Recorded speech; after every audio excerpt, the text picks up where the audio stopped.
Sur une des montagnes de Galilée, proche de Capharnaüm, Jésus fit entendre ce magnifique discours, resté célèbre entre tous. Le sermon sur la montagne. Assis au milieu de la foule qui l'accompagnait, il donna cet incomparable résumé de sa doctrine. Heureux les pauvres de cœur, car le royaume des cieux est à eux. Heureux les doux, car ils posséderont la terre. Heureux ceux qui pleurent, car ils seront consolés. Heureux ceux qui ont faim et soif de la justice, car ils seront rassasiés. Heureux les miséricordieux, car ils obtiendront miséricorde. Heureux les cœurs purs, car ils verront Dieu. Heureux les artisans de paix, car ils seront appelés fils de Dieu. Heureux ceux qui souffrent persécution pour la justice, car le royaume des cieux leur appartient. Oui, vous serez heureux lorsque les hommes vous maudiront et vous persécuteront, et diront faussement du mal de vous à cause de moi. Réjouissez-vous alors et tressaillez d'allégresse, parce que votre récompense sera grande dans le ciel. Cette doctrine était étrange. Comment arriver sur la terre à de si hautes vertus? Évidemment, il fallait pour cela une race nouvelle, des hommes qui, répandus dans la masse, y seraient comme un levain céleste. Aussi, après cette exposition solennelle, Jésus se tourna-t-il vers ses disciples, les futurs apôtres, et il leur dit : « Vous êtes le sel de la terre. Si le sel s'affadit, comment lui rendra-t-on sa saveur? Il n'est plus bon qu'à être jeté dehors et foulé aux pieds. Vous êtes la lumière du monde. Mais cette lumière, on ne l'allume pas pour la mettre sous le boisseau. On la met sur un candélabre, afin qu'elle éclaire tous ceux qui sont dans la maison. Que votre lumière brille devant les hommes, afin qu'ils voient vos œuvres et qu'ils glorifient votre Père qui est dans les cieux. » La doctrine de Jésus était plus parfaite que celle de l'ancienne loi.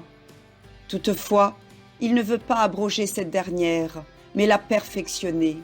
Aussi reprend-il en s'adressant au peuple : « Ne croyez pas que je sois venu abolir la loi ou les prophètes. Je ne suis pas venu abolir, mais accomplir. En vérité, je vous le dis, le ciel et la terre ne passeront pas sans que la loi ne soit accomplie jusqu'à la dernière lettre.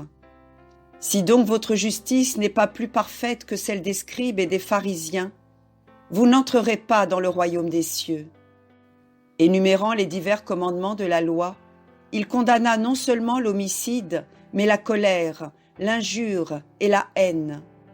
Non seulement l'acte criminel, mais le mauvais désir.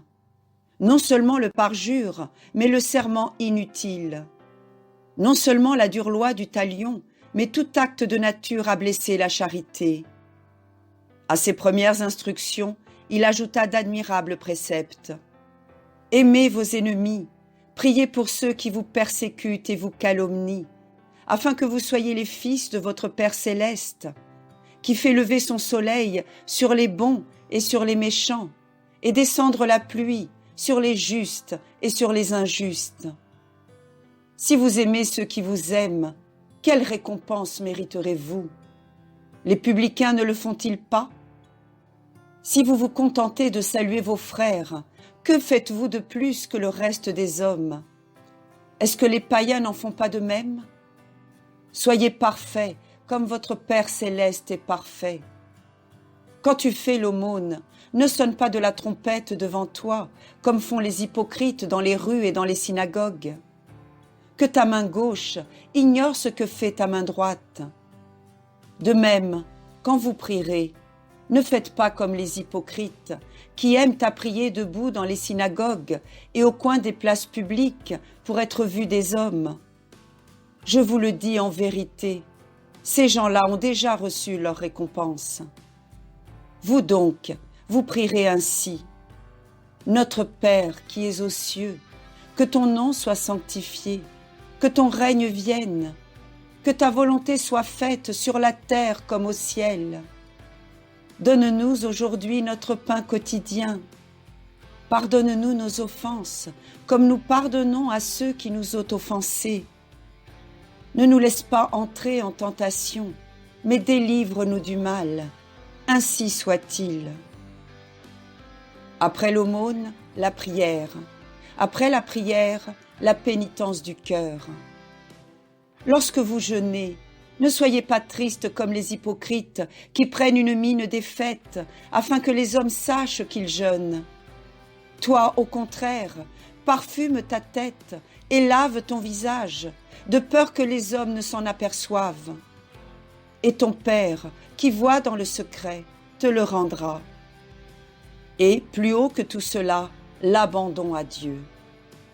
Ne vous inquiétez pas en disant « Que mangerons-nous et comment nous vêtirons-nous » Regardez les oiseaux du ciel, ils ne sèment ni ne moissonnent, et votre Père céleste les nourrit.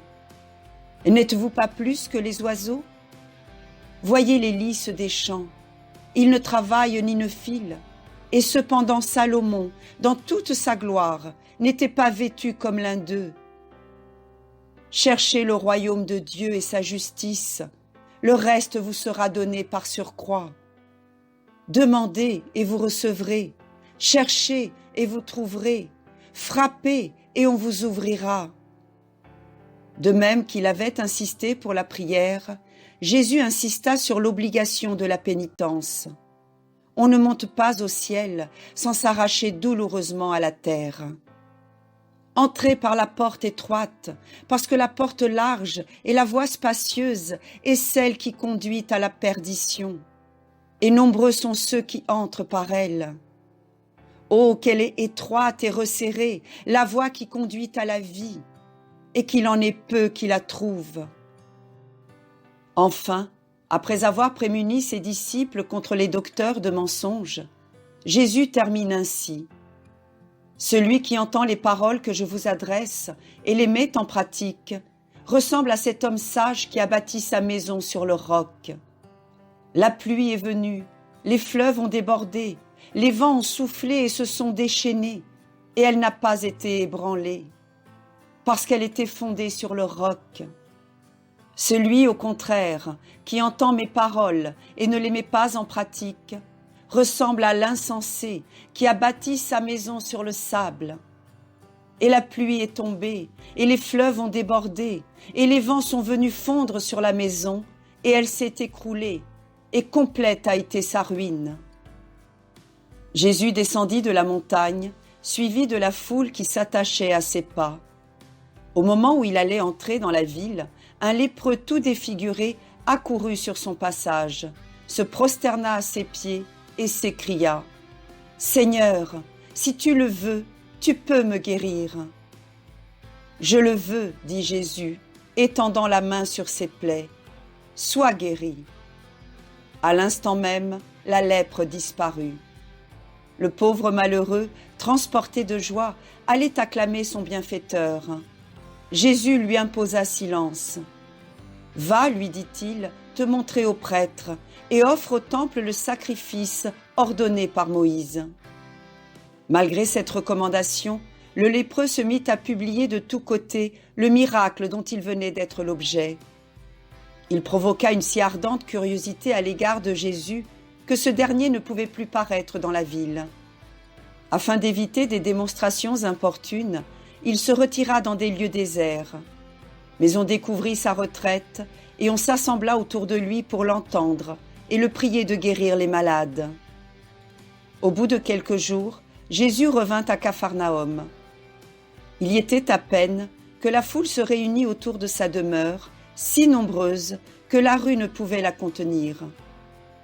Pendant qu'il prêchait, on vit arriver 4 hommes apportant un paralytique couché sur un lit et cherchant à pénétrer dans la maison. Tous leurs efforts étant inutiles, ils montèrent sur la terrasse, percèrent le toit et descendirent le malade au milieu de la chambre, en face de Jésus.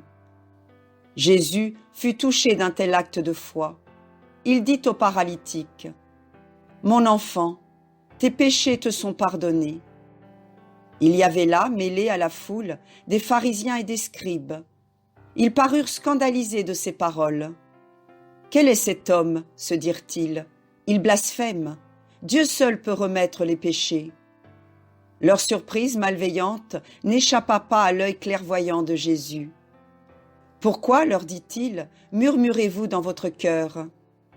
Lequel est le plus facile de dire à quelqu'un « Tes péchés te sont remis » ou de lui dire « Lève-toi et marche ». Sachez donc, continua-t-il avec dignité, que le Fils de l'homme a le pouvoir de remettre les péchés. Et, se tournant vers le paralytique, « Lève-toi, lui dit-il, prends ton grabat et retourne dans ta maison. » À l'instant, le paralytique se lève aux yeux de tous, prend le grabat sur lequel on l'avait apporté et s'en retourne chez lui en glorifiant Dieu. Ce ne fut qu'un cri d'admiration dans toute la foule. Nous avons été témoins d'un grand prodige, jamais on n'a rien vu de semblable.